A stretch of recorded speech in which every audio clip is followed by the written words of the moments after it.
Here's a context to the chapter. Well, let me start with this.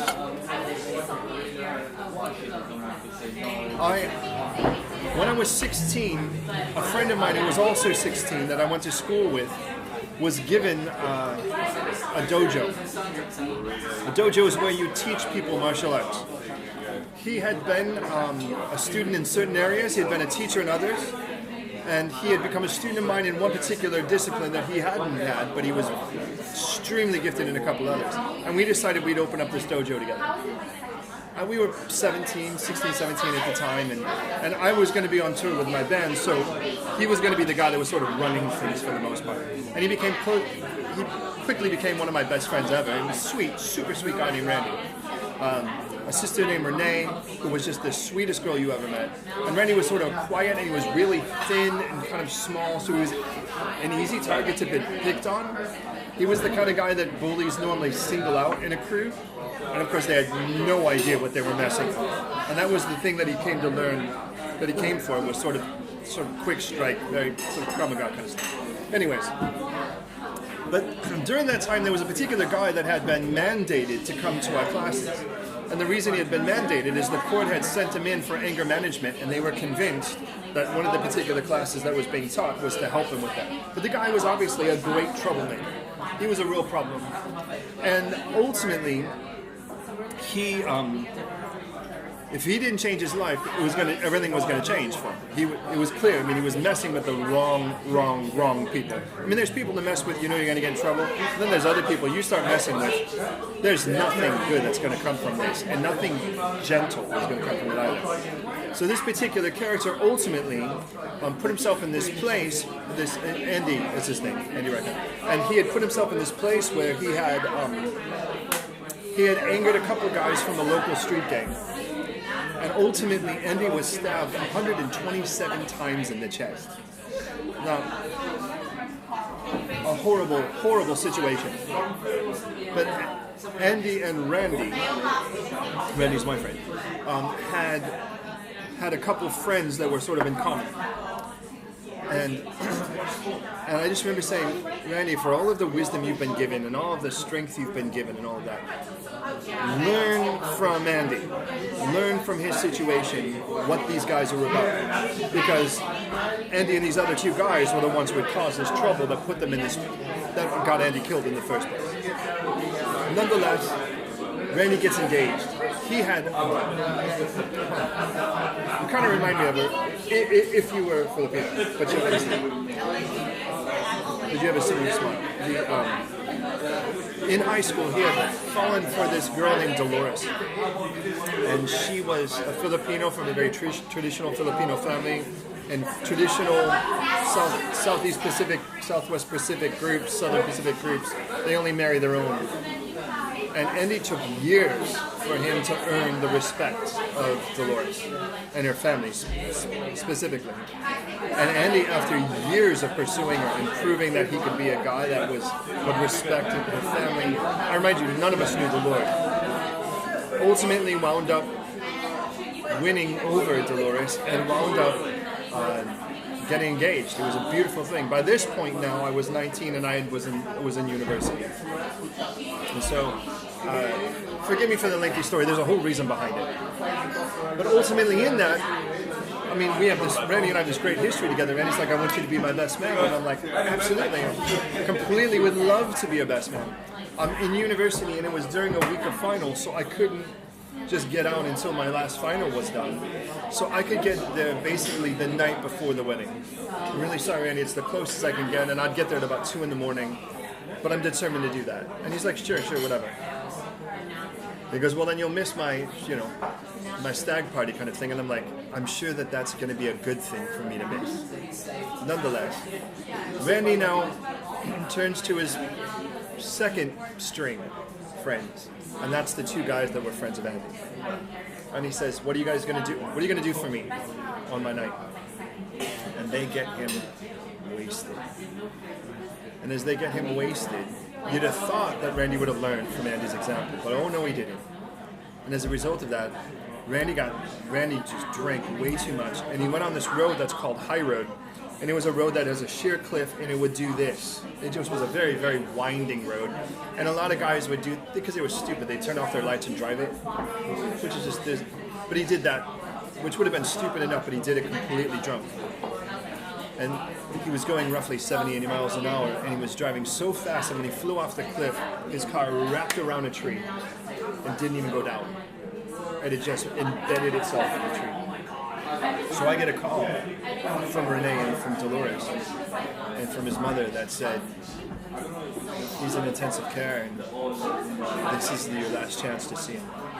And I remember staring at this guy and every bone in his face was broken and he looked like a big tomato. It was all red. I'm thinking, dude, if you could have just learned from this horrible thing that you, and actually Randy was there. I shot away from this murder of Andy Riker. And the reason I say that is, it wasn't just like he heard about it, he saw this thing in front of him. And he still didn't. And I can tell you story after story of these situations in our life, where a guy named Adam that looked kind of like Marilyn Manson, who had been brought into the rehab house, who winds up ODing on heroin, and we watch him die in front of us next to a guy, next to a guy who named Peter, who had a problem with heroin, and go, we are learning from this, right? We're watching this guy die in front of us. And then, I kid you not, a week later, it's Peter in that same bed, the exact same bed, overdosing on heroin. But by God's grace, Peter made it through it. But you think, couldn't you have learned from watching this? Now, the reason I say that is 2 Kings chapter 17 is the demise of the northern tribes of Israel. 10 tribes are going to be beaten and defeated and deported in front of Judah, in front of the south. The question is, do they learn? And of course, we're aware of the fact you kind of learn, but kind of learn is never enough. You kind of learn, as Randy kind of learned, don't get in a business deal with these two guys, but totally learning is don't go near them. Do you see the difference? Peter looked at this guy Adam and went, kind of learning, don't overdose. Totally learning, don't go no heroin. And in every one of our lives, there are going to be people in our lives that are going to crash and burn right in front of us. And it is going to be such a stark and scary and frightening and permanently embedding thing on our minds that we can still see and feel the experience if we actually think about it. My question is, are we going to kind of learn, or are we going to learn? Because the difference is fundamental.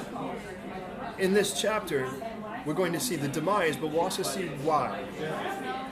And the question is, can we take that lesson and go, do I want to kind of learn from this? Do I kind of want, I don't want to die from cancer, but can I kind of maintain it? I don't want to die from alcoholism, but do I kind of want to be a functional alcoholic? Do I kind of, and we get this like functional sinner mindset. Well, Ahaz bails on God. That's the king of the south. He brings in a Damascus altar. I remind you, this was from last week. He leaves any concept of dealing with sin behind. He burns his children to the God of pleasure. But by God's grace, one does survive. That's what we'll see. No concern for cleanliness or holiness with the kings or with the priests. He's destroyed his own entrance to the temple, so he has no personal walk. And now the king and the Lord are estranged. And that's the king of the south, not the north, that's being taken captive. And let me say this again, inside me, you can decide for yourself how honest you want to be, but inside me is this guy. There's a part of my heart that looks like this guy. The moment I start ignoring sin, surrendering to whatever pleasure I think that the sin offers me. I will abandon holiness, and I will have no personal walk with God at all. That doesn't mean I don't represent the church. That doesn't mean any of that other stuff. I can still play the game, but there's a radical difference between playing the game and being for real. And my prayer is for every one of us that God kill that in every one of us tonight. But meanwhile, up in the north, Israel is at the precipice to jump. Now, what we won't get in this chapter is that King Ahaz will have a son. Now, somewhere in it, one son survives, and his name is Hezekiah, or we would say Hezekiah. And Hezekiah, in the simplest sense, will kind of be the rose between two thorns. His dad, horribly wicked, that's that Ahaz guy. His son will actually even be worse. But he'll be the one shining light in it. And here's the thing that I want you to recognize, is that this Hezekiah character will be this fantastic reformer. He'll be the first king in the south. Remember we talked about high places? He'll be the first king to actually destroy the high places in the south.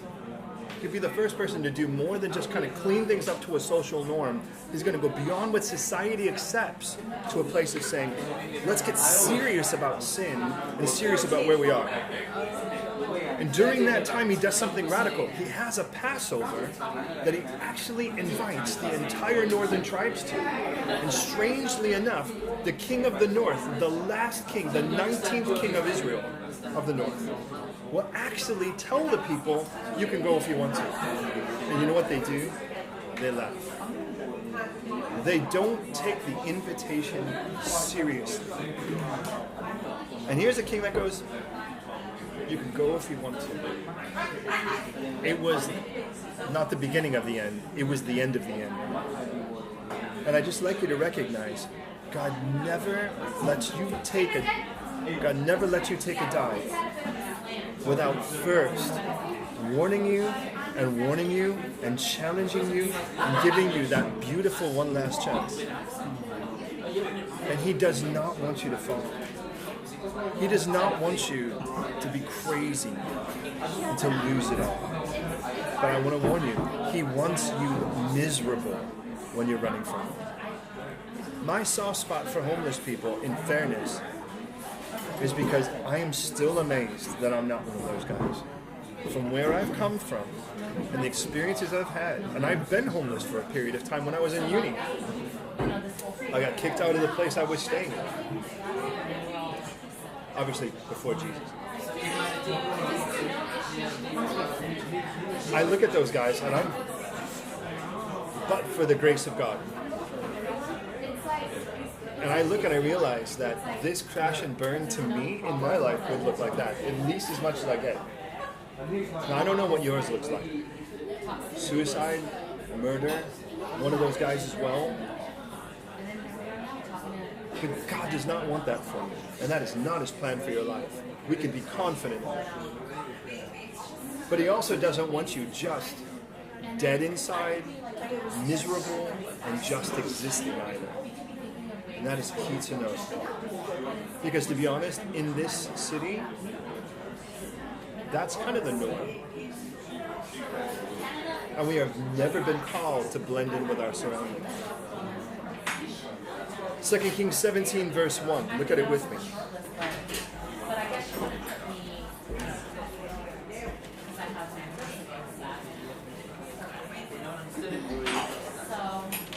In the 12th year of Ahaz, king of Judah, Hoshea, the son of Elah, became king in Israel in Samaria. Again, he will be the last king of the north.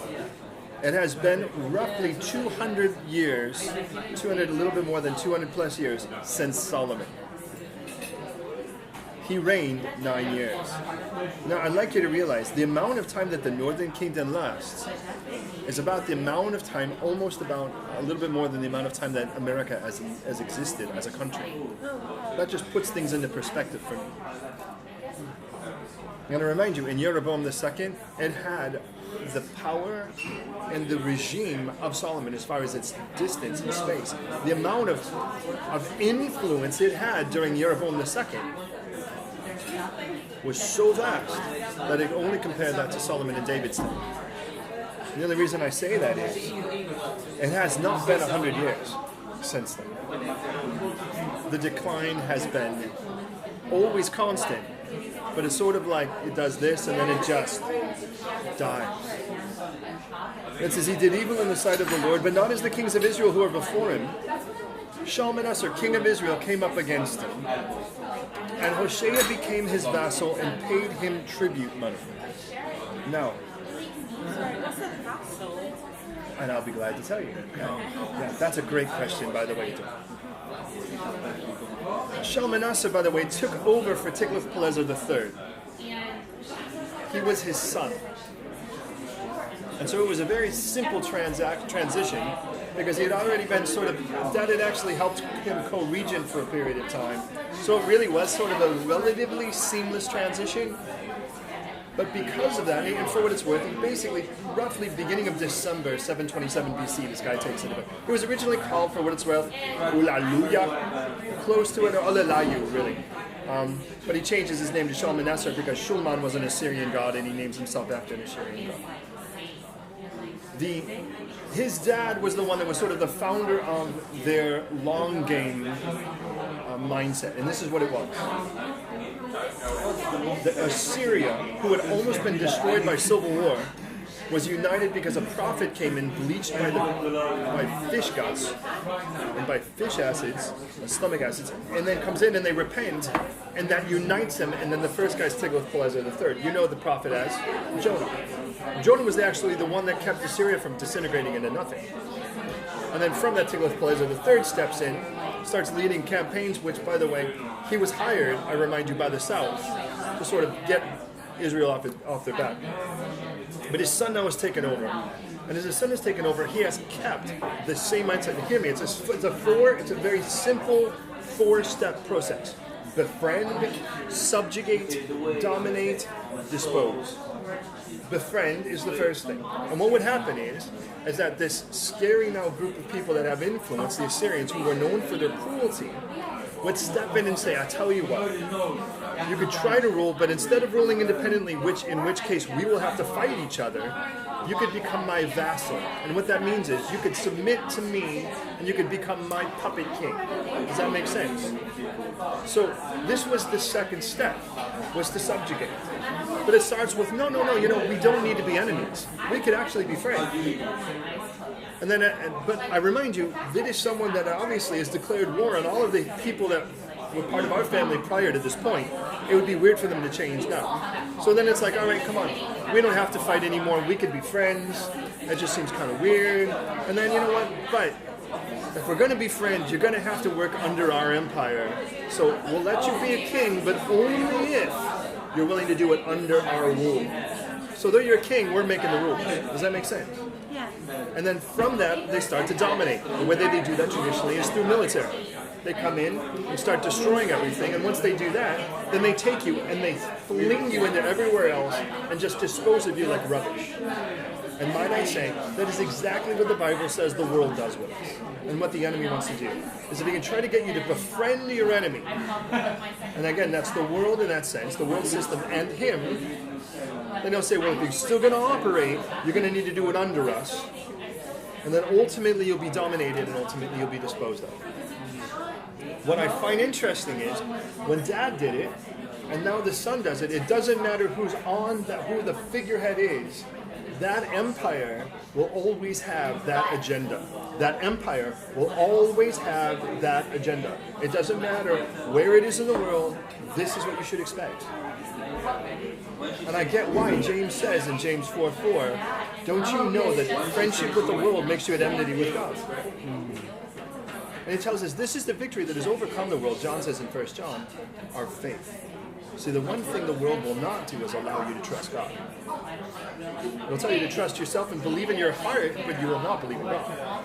So what happens is, I would like you to recognize, is that Hoshea, the last king, befriends Assyria and then becomes subjugated underneath him.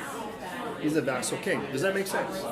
But notice it says, and he paid him tribute money. That's what happens here. He follows in his dad's, Shalmaneser follows in his dad's footsteps. Now notice in verse 4 it says this, and the king of Assyria uncovered a conspiracy by Hosea, for he had sent messengers to So. By the way, So is actually the guy's name. So like, what do you want to name him? So, there you go. At least it's quick when you have to fill out applications. King of Egypt, and brought no tribute to the king of Assyria, as he had done year by year. You're with me so far? Now, what the Bible's not telling you, we'll learn more about this later when we get into the Chronicles to some degree, is that Shalmaneser, that king that we were just talking about, gets murdered. And he gets murdered by one of his actual commanders, and the guy's name is Shalom. And I think he's probably like the cousin of Gollum, I think is that it. Now, please understand something.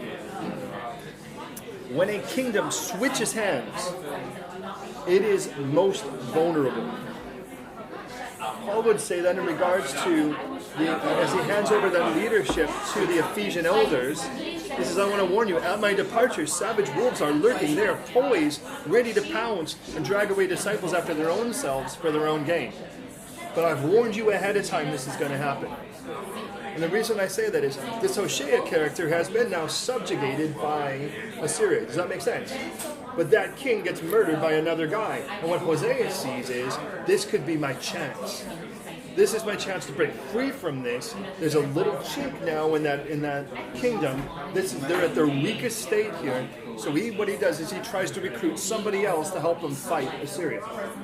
And who does he recruit? Egypt. Of all people, Egypt. Now, if we do the math on this, for what it's worth, we're roughly about 700 to 750 years since Israel's been out of Egypt. And in fairness, that's quite a long time. But it's still Egypt. As a matter of fact, Hosea says in Hosea 7, verses 11 through 13, and Isaiah 30, verses 1 through 5, and we'll say, by the way, at least in 23 different places, God will say, why of all places are you going to Egypt for help? For a guy in this case who only has a name that's 2 letters long. God's like, do you know that I'm still available for this help? You know, if you turn to me, our track rate is 100%. We have never had a problem. We have never not won when you've asked for my help. But when you don't ask for mine, you're going to ask for someone. So what happens is, he goes in, instead of turning to the Lord, instead he turns to Egypt. Does that make sense? And because of that, the new king of the north, remember that's the murderer, Shalom, discovers this plot. And by the way, I remind you, here's Israel, here's Judah, here's Egypt. So they have to hop over Judah to recruit these guys. And at which point then, that catches the wind of the king and he realizes these 2 guys would never join league unless there was a reason behind it. So as a result of that, the new king of Assyria, Shalom, is going to come in and teach Hosea a lesson. So he uncovered a conspiracy by Hosea, where he had sent messengers to So. King of Egypt brought no tribute, the king of Assyria done year by year. Therefore the king of Assyria shut him up and bound him in prison. Now, the king of Assyria went throughout the land and went up into Samaria and besieged it for 3 years. And this is the important thing to note. All of the deaths, all of the destruction, all of the deportation, it was all completely unnecessary. All they had to do was turn to God. It's all they had to do. But we get so proud because we've got ourselves in this mess that we figure we better get ourselves out of this mess before we come back to God. But the reason we've got ourselves in the mess is because we haven't involved Him in it and followed Him, or we wouldn't be in there in the first place. Does that make sense? But I remind you, the friend, subjugate, dominate. And that's where we're at now, is dominating. They are not dominating through besieging, starving you out. Verse 6. In the 9th year of Hoshea, the king of Assyria took Samaria, carried Israel away to Assyria, and placed them in Halah, and in Habor, the river of Gozan, and in the cities of the Medes, which, by the way, is in Iraq today. Listen to this verse. Psalm 9, verse 17. The wicked shall be turned into hell, and all the nations that forget God. God never promises a nation that had once been there would actually ever, God would just bank on that for their history. So I'm going to show you a picture here. You take a look at this. This is Samaria where they are. And what happened is he goes into this, he starts deporting them. Does that make sense? And he deports them to Gozel and then to the area over here of the Medes. Oh, sorry. I just wanted to kind of give you a sort of an idea. This today is Iran, Iraq, and then again, if you look, basically this is sort of Jordan right here. Saudi Arabia is down here. That kind of so this is Jordan, Saudi Arabia, Iraq, Iran. That's the idea. The distance between here and here is basically 900 to 1,000 miles, to put things into perspective.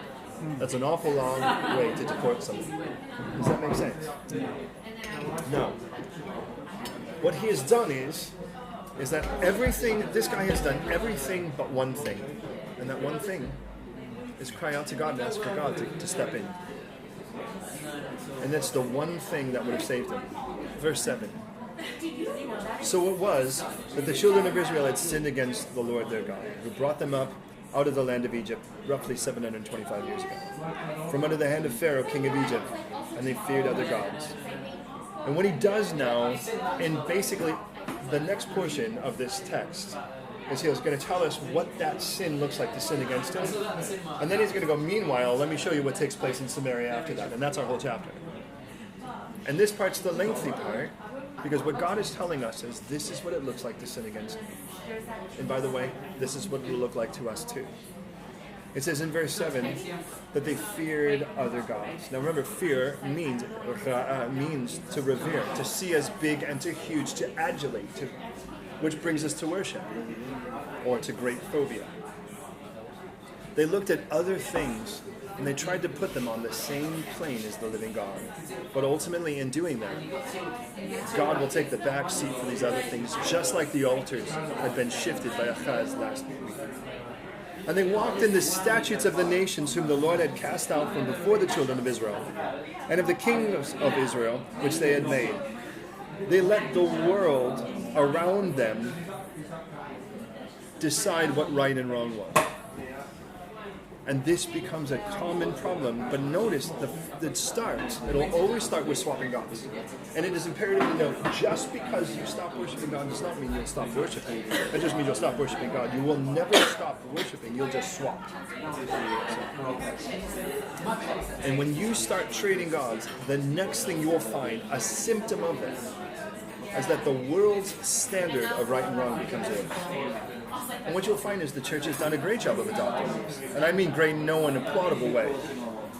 What they've done is they've taken the things that the world finds important, and the church has adopted those as their primary creeds now. Now it's about making sure that we're earth-friendly and eco-friendly, and we're fair trade. I mean, there is near Spitalfields Market, there was a church that removed the cross from the top of their church building and replaced it, I kid you not, with the fair trade chicken.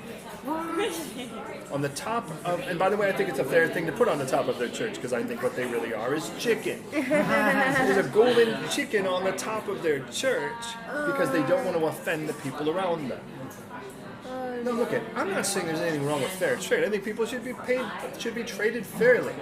I think, obviously. But the point is that the most important things to the world become the most important things to the church in that sense, which includes tolerance and allowing all of these other things, because they let the world decide right from wrong. And then what happens is the idea of preaching the gospel, the idea of sin being dealt with, those things are out the window because the world does not want to hear about those things anymore. But one of the things I've really appreciated here, more so than America, for what it's worth, in the court system, is that I've watched judges, because I've been to a few trials, thanks to a few of the guys who have been more than happy to check out the system, if you will, that they look and see what the law is, and then they compare the situation and how it fits into the law. Not how the law fits into their situation. They're very different things. So they say, well, this is the law. Did you break it? If you did, then we have to start deciding what kind of punishment needs to come with that. Where a lot of times what can happen is you can just sort of take the circumstances and stuff and then bend the law into the thing, but then this has no standard. This has no set standard of right and wrong anymore. Now, again, I haven't seen every trial, and I don't know what mine's a fair cross-section. But what happens is the church starts to do that. We take the Bible, and as long as we can tweak it so that it doesn't offend the world, we're going to be okay. But let's just be honest. How could the Bible not offend the world when it offends us? That doesn't make it wrong. But if you read things and you're like, there's no part of my being wants to do that. Naturally, I don't agree with that. But that's only because I've been trained by the world to think otherwise. But it doesn't make that wrong. It makes me wrong. And what it tells us is, when you trade gods, one of the first things you'll start finding is the world's right and wrong becomes your right and wrong. And then it says in verse 9, but that doesn't mean you believe that right and wrong is actually right and wrong. Verse 9. Also, the children of Israel secretly did against the Lord their God things that were not right. Now let me ask you, if you genuinely believe that the things of the world were right and wrong, why would you do things secretly? What that tells us is that though we adopted those things, the testimony of God inside of us still tells us it's wrong. You shouldn't be running around and sleeping with everyone. You shouldn't be running around getting wasted. You shouldn't be running around redefining things that God defined very clearly in Scripture. But sooner or later, you just learn how to ignore that. But you realize it almost always starts secretly. And they built for themselves high places in all their cities, from watchtower to fortified city. Now, the entire countryside has been saturated with false worship. Like your life and my life. When it becomes secret, I warn you, whatever gets planted in secret bears forth this ridiculous harvest that saturates everything. Little leaven leavens the whole lump. It tells us in Luke 8:17, Jesus says, there was nothing that will not be revealed, nor anything hidden that will not be known or come to light. It says in 1 Corinthians 4:5, judge nothing before the time, until the Lord comes, who will both bring to light the hidden things of darkness and reveal the counsels of the heart. Now, if that sounds like a threat, listen to the remainder of that verse. Then each one's praise will come from God. Could you imagine? He says, God says, I want to actually point out the good things you've thought and intended and done. I think maybe it's just an easier list. Hebrews 4:13 says, there is no creature hidden from his sight, but all things are naked and open to the eyes of him to whom we must give account. Verse 10, what starts in secret becomes out and open. They set up for themselves sacred pillars, wooden images on every high hill and every green tree, and of course you're probably aware that's giant phalluses. It's horrible. It's the gods of pleasure. And they burned incense on every high place, like the nations whom the Lord had carried away before them. And they did wicked things to provoke the Lord to anger. For they served idols, of which the Lord had said to them, you shall not do this thing. None of this is done in ignorance. Yet, verse 13, yet the Lord testified against Israel and against Judah by all of his prophets, every seer, saying, turn from your evil ways and keep my commandments and my statutes, according to all the law which I command your fathers, and which I sent to you by my servants the prophets. How merciful of God to send anyone to warn you when you're already offending him with your actions. Let's face it, if somebody were to burn you and then continue to head in that direction, which of us loves the person enough to humble ourselves enough to actually go and send people to try to help stop them? We're talking about, according to the king's letters, that's Ahiah, Yehu, and Micaiah, but it's also Isaiah, Amos, Hosea, Elijah, Elisha, Jonah, Micah, a young prophet, an old prophet, and a punched prophet. Because one guy says, punch me, and then he's going to get him on the road. Those are just the ones he's listed that we know of. Because how many people have to get in your life that you're going to burn because they're actually trying to keep you from destroying yourself, and yet even in all of that, you're like, just shut up and leave me alone, man. We're so bent on not hearing God's warnings. Look at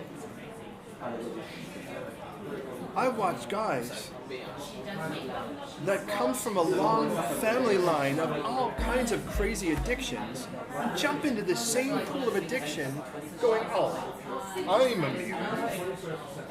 Exactly why. If your father, grandfather, great-grandfather, and great-great-grandfather was an alcoholic, why don't you drink? If everyone in your family seems to wind up in this particular arena, do you take the warning or do you not? And the only reason I'm saying that as a friend is, maybe for the moment I just want to hear myself saying to you and to me, I want to be one of these people in your life. But I warn you, I want you to be that in my life too. When we start veering off, we're usually the last person to see it. Because we're too busy ignoring the Holy Spirit to see where we're going. Nevertheless, and if you think there's no choice in it, nevertheless they would not hear. That's Cal perfect. Cal means it's a matter of fact. Perfect means it's a done deal. They stiffen their necks, which is a continuous tense, like the necks of their fathers who did not believe in the Lord their God. They rejected his statutes, same thing in perfect. And his covenant, which he made with their fathers, and his testimonies, which they testified against them. They followed idols, became idolaters, and went after the nations who were around them concerning all that the Lord had charged them that they should not do. Now, look at what it says. They wouldn't hear. By the way, the word hear is the word Shema. That should reach some of us, because that's like when you ask what's the greatest prayer that they pray, what's the one prayer they pray more than any other prayer? It's the Shema, which starts with the word Shema. Shema, which means hear. Literally means choose to listen, Israel. And he goes, I am not going to listen. Now, stiffening your neck, obviously, is an animal term about steering an animal. Whether it's a horse when you're riding it, or whether it's an ox when you're trying to get him to plow. And you're trying to tell the horse, turn right, and he stiffens his neck. That's the way you turn someone. So you won't hear, become stubborn. That's what that means. You reject his word altogether, and you follow idols. Verse 10, you leave all of his commandments of the Lord. So they left all the commandments of the Lord their God. Notice, not just some, no. You might have started with, that one thing. But that one thing gateways into, it's going to be all of it. And now he starts reviewing. They made for themselves a molten image, 2 calves. Made a wooden image of worship the host of heaven and served all. They caused their sons and daughters to pass through the fire, which tells me it wasn't just the king of the south. The north was doing it regularly. Do you know, in America, since Roe versus Wade, where the legalization of abortion took place, more people have been killed in America through abortion than every human being who has ever been killed in a war that has been documented. And that's just it. Now, I'll be honest. To me, my greatest concern is not the child. It's the person who bears that information for the rest of their life. And I have, on several occasions, we have really reached out to people and tried to help them, not for the baby's sake. I always find it strange to me. I get it, but I find it strange to me that people are like, we just want to protect the baby, but the person is the person making the choice. It's like, I don't want you to spend the rest of your life walking through a park and hearing a baby cry and falling to pieces because you thought that could have been yours. And getting married someday, having a child, and realizing this would not be the oldest. And I've been around the block enough times to watch those things happen over and over and over.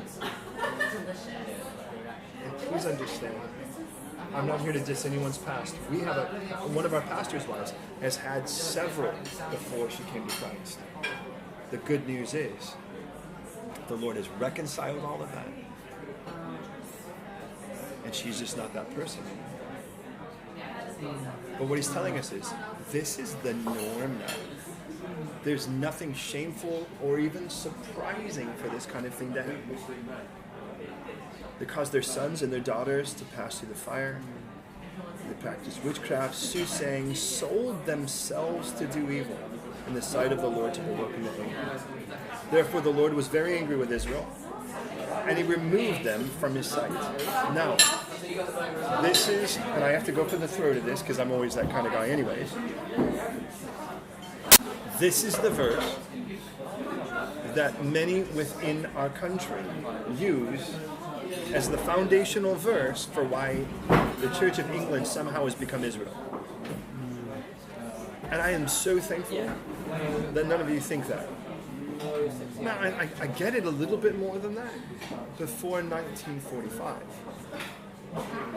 But when Israel actually becomes a nation again, you could be like, we're Israel, we're Israel, we're Israel, we've decided we're Israel. But as soon as Israel becomes a nation, you kind of get confronted with the fact that Israel is Israel, and that he did promise that he would rebirth the country under the most worst of circumstances. And it was exactly as he promised. But they'll say, well, look, it says he removed them from his sight till there was none left. But let me just say, for what it's worth, remember, every verb tense in Hebrew is one of two. It's either perfect or imperfect. It's either completely done or it's not done. This is imperfect. In other words, God removed them from his sight imperfectly. And look at verse 19 and 20. Judah did not keep the commandments of the Lord their God, but walked in the statutes of Israel which they made. In other words, not only were they completely rebellious, but they were infecting people who actually were faithful, or at least had a potential to be faithful. And that's when you realize this is when God has to step in. There's a time where God is patient with individuals, and then God realizes there is a time where that person will actually influence other individuals into their thing. And God has to remove them. And it says here in verse 20, and the Lord rejected all the descendants of Israel. And I remind you, that rejected term, cast away, ma'ach, is in the imperfect tense. He cast them away, but not perfect. In other words, it was not a done deal. I might say he benched them. He afflicted them, delivered them into the hand of their plunderers until he had cast them out of his sight. Afflicted, delivered, both imperfect, for what it's worth. Now, for he tore Israel from the house of David, made Jeroboam the son of Nebat king, and Jeroboam drove Israel from following the Lord and made them commit a great sin. For the children of Israel walked in all the sins of Jeroboam, which he did, and they did not depart from him until the Lord removed Israel out of his sight. And the idea here, now it's perfect, is that he had completely removed Israel. But he didn't completely reject them. Never does it say that he completely rejected them. But as he said by his servants the prophets, he says, I warn you, this is what's going to happen, and it happened. So Israel was carried away from his own land of Assyria, as it is to this day. So the king of Assyria brought people in. Remember how he deports and brings other people in? From the areas of Kuta, Ava, Hamad, and from Sepharvaim. And you probably go, oh, I can't believe he brought people from Sepharvaim. Right? I mean, I know it shocks you, right? You're like, where in the world is that? And he placed them in the cities of Samaria, instead of the children of Israel, and they took possession of Samaria and dwelt in its cities. So now we have foreign people living. Let me show you. Can you see that? There is Israel, Jordan, Saudi Arabia, Iraq, Iran. And in that, he pulls them from places up north near Syria, places towards Iraq and Iran, and starts pulling them into the area. So now what you have is the northern tribes, there's people there that are Jewish, and then there are also people there that are from all of these other countries as well. Does that make sense? Now, here's our last verses, and this is our warning as we get into this. And it was so at the beginning of their dwelling there that they did not fear the Lord. Therefore the Lord sent lions among them, which killed some of them, which, by the way, tends to be what lions do. Now, I find it interesting, if we were to chase lions today, do you know that lions basically dwell in one of two places? Are you aware of that? Does anyone know? Can anyone tell me where either of the places are where lions live? Is it, are we talking continents?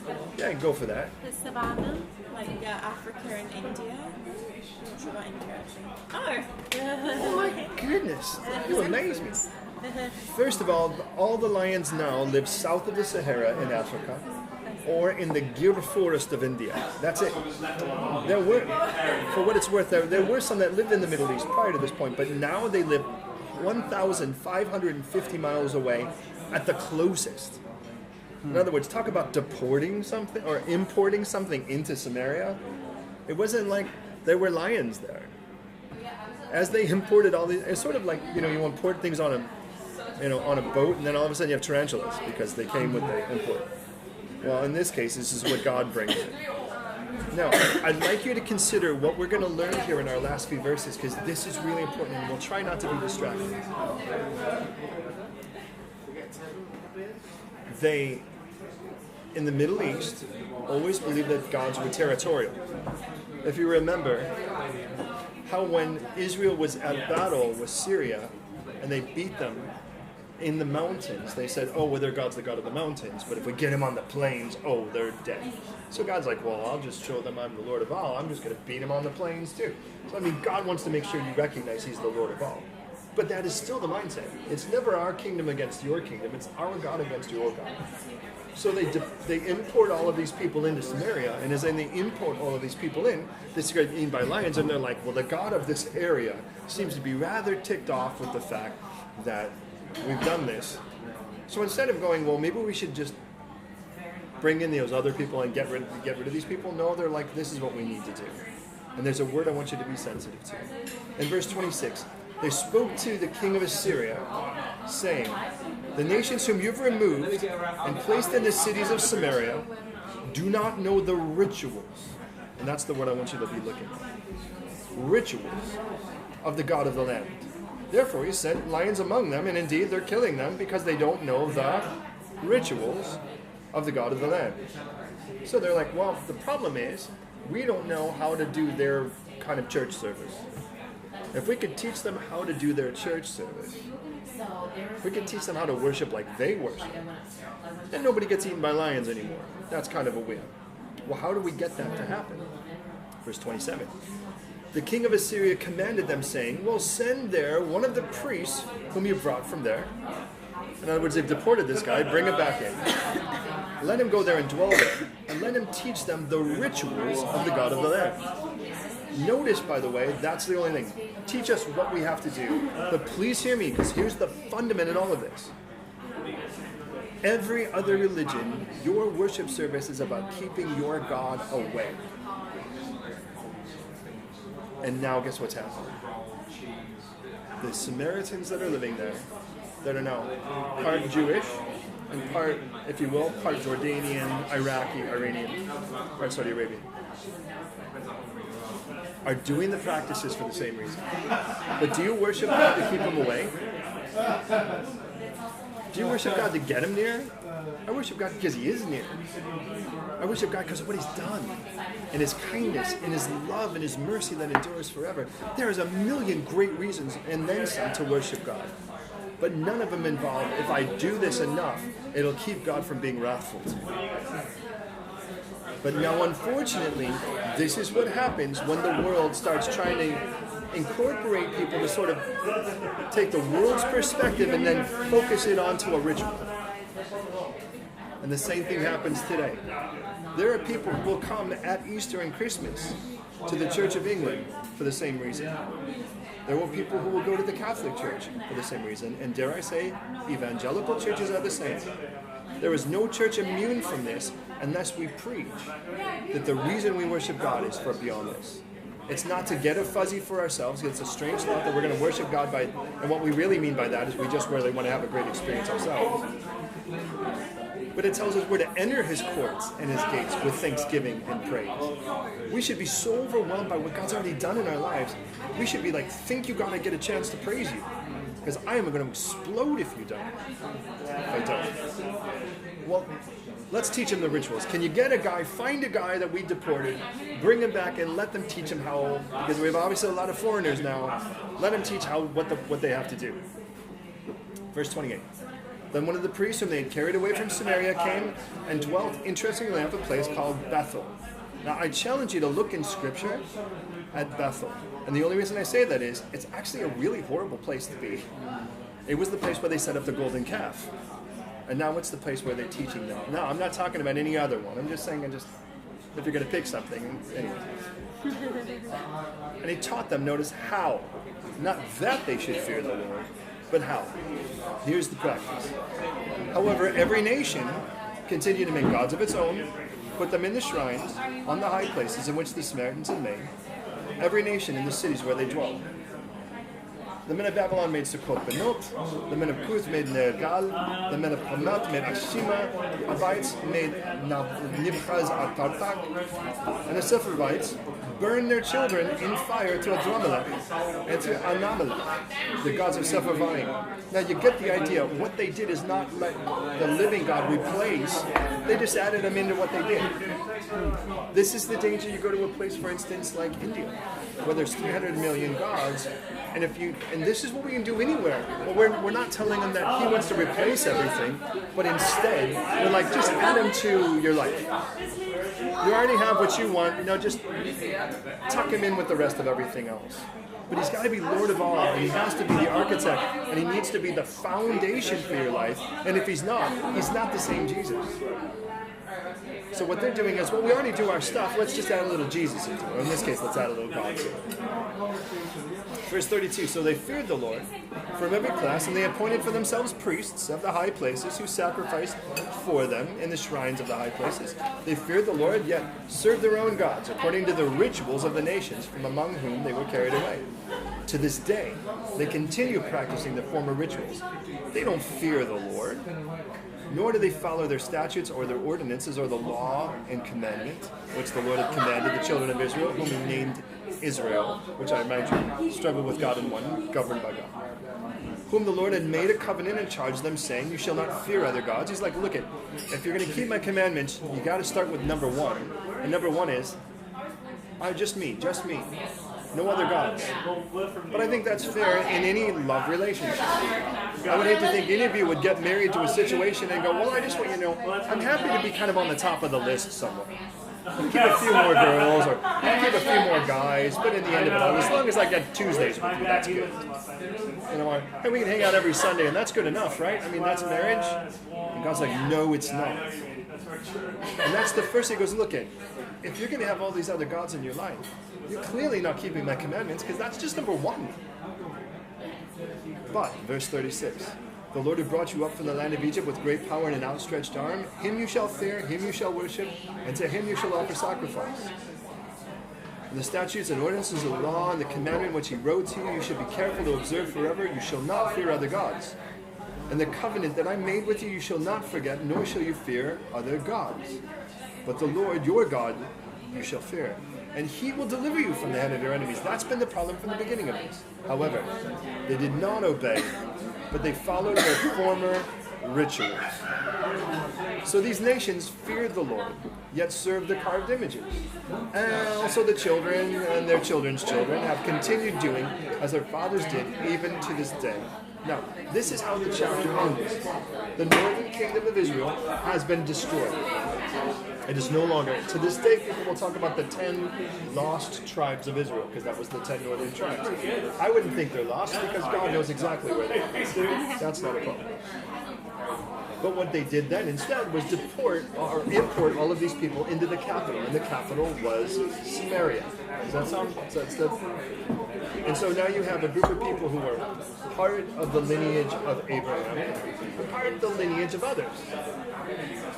And as it's the case, you have people that aren't purebred, but more importantly you have people who, in the same way, incorporate a little bit of Judaism and a whole lot of other things into their practice. Now, what does that group get to be called? Well, they're from Samaria, so they get to be called the Samaritans. And that's the group that was so hated in the New Testament. When Jesus tells the parable of the Good Samaritan, in the ears of the people, it would be like saying, the parable of like the good jihadi in their minds. And so understand, Jesus actually, in every place he speaks to or for a Samaritan or a Samaritan, actually speaks in a positive light. He talks about a certain Samaritan who was the Good Samaritan, Luke 10. There are 10 lepers that came to be cleansed by Jesus. He cleanses them all. And only one of them comes back, and the one that comes back was Samaritan. And then, of course, there's John 4, where the woman that's at the well, that's a Samaritan. But the religious leaders have the opposite attitude when they say in John 8:48, are we not right in saying that you are a Samaritan and have a demon?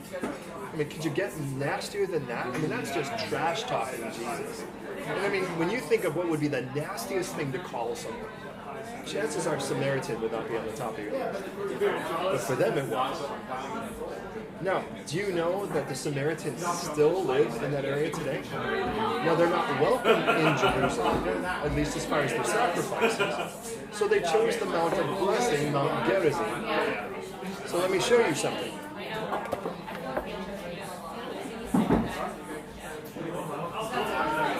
This is what the Samaritans look like today. They're like Moroccans.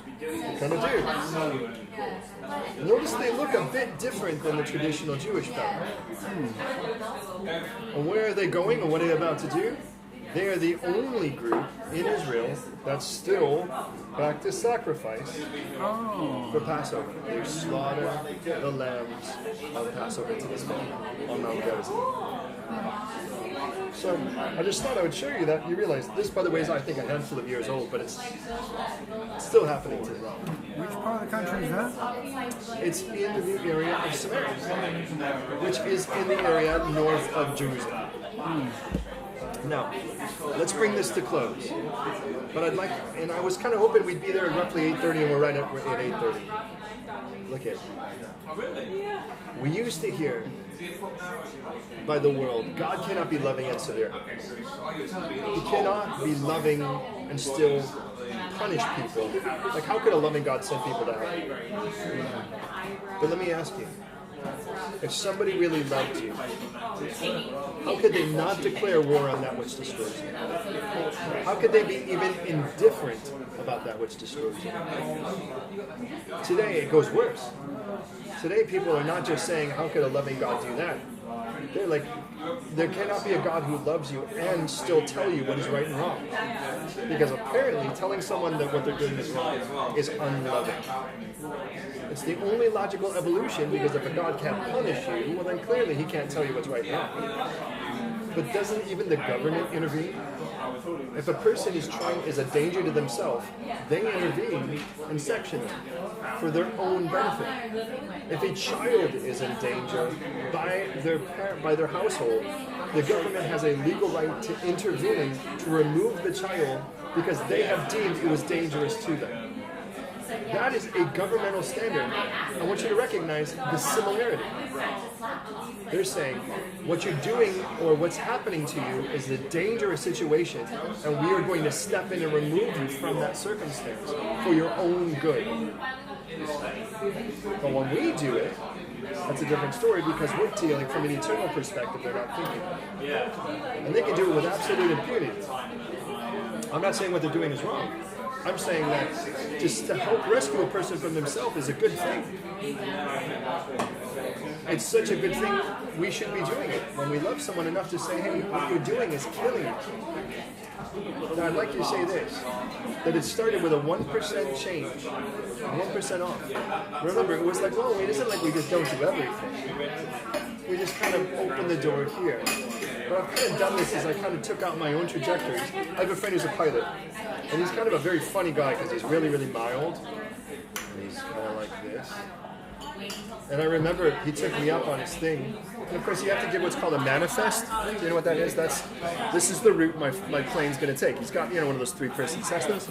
He was someone that lived in our back garage. Matter of fact, he's a construction worker. He's a contractor. So he actually rebuilt the whole thing and turned it into dorms when we had our Bible college. And I remember he's in and he's like, do you want to go on just fly around with me? I'm like, yeah. So he had to give his manifest. And as he's flying, he's like looking out the window, just not looking forward. And I'm like, hey, Mike, what are you looking for? He's like, planes. I'm like, wait a minute. by the time you see a plane coming through your window, it's going to come through your window. He's like, yeah, but it's kind of good to see it. Yeah, thanks, Mike. I feel great. But I remember him telling me this, that if you take and you were 1% off on your manifest, the difference between here would be the difference between Dover and Folkestone. What's the big difference, right? I mean, that's in the end of it all, you can make that correction. Not if you're going west. Because if you want to fly to Los Angeles, the difference of a 1 to 2% difference in your manifest is the difference of ending up in Colombia, and there's a very big difference between landing in Colombia and landing in, most of Los Angeles. There are parts, maybe. And when he says, look at, I'm okay, but I recognize people have really gone down over some of the stuff I'm toying with, but I'm going to sort of learn from that. We're back to where we started. That's our 1 to 2% off on our manifest. We're saying I'm cool to land kind of anywhere when we're done with this. But what Jesus doesn't want that. He doesn't want us to. And what he really wants is us to learn from these people, because then we're ultimately going to have to learn from Judah. But then you're like, well, why doesn't the church learn from us? Why don't we learn when we adopt the things of the world and we're cool with it because the world says it's okay? God never changed his mind. What happened is, and I want to warn you, is that Israel became extremely culturally relevant to every world around it. But they become completely irrelevant to the holy God that they were supposed to be married to, that they were supposed to be under. And in the end of it all, I'm learning you cannot be perfectly relevant to both. And you're going to have to attach yourself to one and want to be like that and make no excuses about it. And I want to be more like Jesus. And my prayer for you and for me is that, granted, years from now, we'll be able to look back and see how we're more like Jesus, not more like the world. Because I watch a lot of people who get super excited about Jesus in their first year or so, and then they hang out with quote-unquote more mature Christians, and then they become more like the world instead of more like Jesus. And I'm like, somewhere down the line, somebody actually completely warped your manifest to a whole new trajectory. I mean, you were growing more like Christ, and you were more joyful and had more peace and more hope. And now you're kind of like, you're looking more, I mean, you're looking more dead, and there's less joy, and there's less hope. What happened? What happened is, somewhere down the line, you allowed yourself the 1%. But let's learn throughout Scripture, one of the things that it is loaded with are these situations where people change their trajectory only to be at their own demise. And we'll never see those 10 tribes again as 10 tribes in Scripture until the book of Revelation. And I just want to pray for us that God would give us an uncompromising spirit to be full on for Him. Could you imagine what would happen if that's the case for us? Would you pray with me?